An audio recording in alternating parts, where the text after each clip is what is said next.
I was at a Hamfest the other day in Golden, Colorado, and one of the vendors there had this HP 536 frequency meter or wave meter for sale. So I picked this up for 15 bucks, and just because it's so cool. It's a beautiful piece of equipment. It's has about 15 feet of track inside the cylinder here, and as you rotate the dial, the two red bars move up and down, and then if I can zoom in, you can see it has a pretty fine resolution on the frequency. So this model goes between about 1 and 4 gigahertz. He had an HP 537 as well, and I should have bought that, but I was stupid and only bought the 536A. So anyway, what these are is this is how you measure frequency if you didn't have a spectrum analyzer.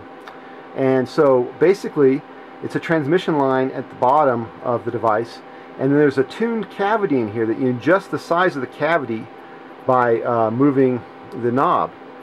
And when the cavity is on resonance, there's a little bit of power that's coupled into the cavity, and there's a dip in the transmitted power. So basically you monitor the power, and then you turn this until you see the dip, and then you read off the frequency. And then what's nice about these things is you could turn them off frequency and they wouldn't even affect the transmission line at all, and so you can leave them in your experiment. Back in the day I used one of these in a microwave interferometer I built to do plasma electron density measurements. So and that was the 537A because that was a higher frequency setup. But anyway, what I have is I have the input here is hooked up to my signal generator, and the output goes to my spectrum analyzer.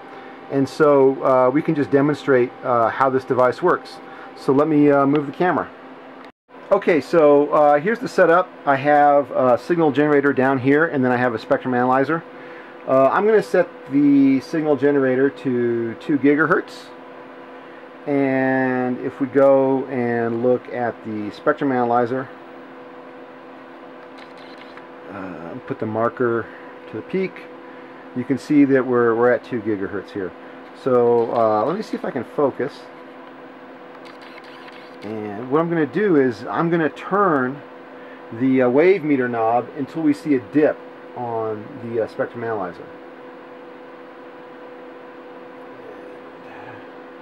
Here we go. Oh, we're getting close. So as I move the knob just a little bit, you can see the peak go up and down. So let's find the dip. I call that the dip. And then if we come back up here and look at the wave meter, if I can focus, you can see we're right on 2 gigahertz. So, oh, I'm going to lose the camera here. Let me tighten that up. Let me change the signal generator to a different frequency. How about 2 point, well, hold on a second, I can't do that. How about 2100 megahertz? That's 2.1 gigahertz. So we'll go back over here to the spectrum analyzer, and let's set the center frequency for 2.1 gigahertz. Wait a second, we didn't get this set up right. 2100. Oh no, I can't go that high. Let's go to 1900 megahertz. Okay, so at 1.9, we'll set the center frequency to 1.9 gigahertz. So there's our signal. So I'm going to rotate the wave meter, and we'll look for the dip. Let me block that reflection.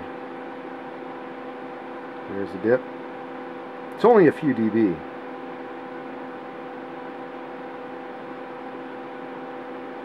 Okay, I think that's the dip. I'm not looking at the wave meter, so I'm being honest. And we go back up here, and look at that. If we get this darn thing to focus, you can see we're right on 1.9 gigahertz. So anyway, this was just a quick demo of this really cool piece of engineering. I mean, mechanically the thing is beautiful. And it's very simple electrically, but it lets you perform precision frequency measurements. Okay, thanks.